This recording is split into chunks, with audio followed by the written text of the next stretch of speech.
প্রাক্তন ব্লক সভাপতি শুকুর আলীকে রহরা থানা থেকে প্রিজন ভ্যানে তোলা হলো, ছোড়া হলো ডিম।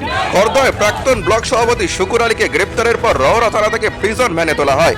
প্রিজন ভ্যানে তোলার সময় ক্রুদ্ধ জনতা তাকে লক্ষ্য করে ডিম ছোড়ে। প্রাক্তন ব্লক সভাপতি কঠোরতম শাস্তির দাবি জানান তারা এবং শুকুর আলীর মতো গুন্ডাদের ঐতিহাসিক শাস্তি যেন হয়, মানুষ যাতে এইরকম গুন্ডামি দ্বিতীয়বার না করতে ভয় পায়। এছাড়া রহরা থানার আইসি ও মিচুবাবুকে তারা ধন্যবাদ জানান শুকুর আলী পুরকাইতকে গ্রেফতার করার জন্য। দেখুন কি ছবি উঠে আসছে।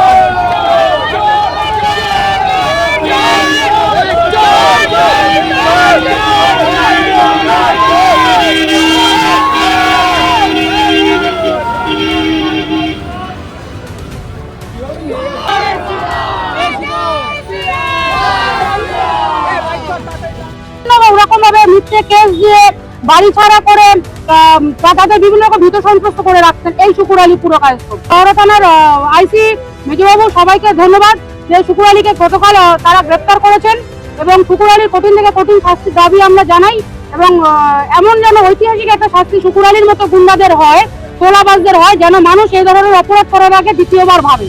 সোনিয়া হালদার থেকে যা অত্যাচার করেছে এবং মানুষের গরিব মানুষের জমিগুলো লুট করেছে একের পর এক, এবং জুয়া সাতটা থেকে আরম্ভ করে মদের ব্যবসা থেকে নারীর কাজ ওরা জড়িয়ে অনেক কাজ করেছে।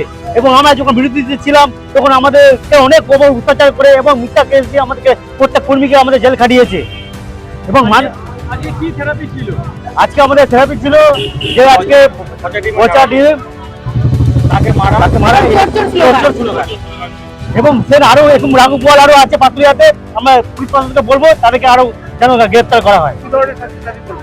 আমরা প্রশাসনের যারা কঠিনতম শাস্তি যেন হয়, যারা গরিব মানুষের জমি লুট করেছে, তোলাবাজি করেছে, হ্যাঁ, এইসব কাজের জন্য যারা জড়িত তাদেরকে শাস্তি দিতে হবে। আমরা সুজয় ঘোষ অর্থাৎ তৃণমূল মন্ডলের সম্পাদক।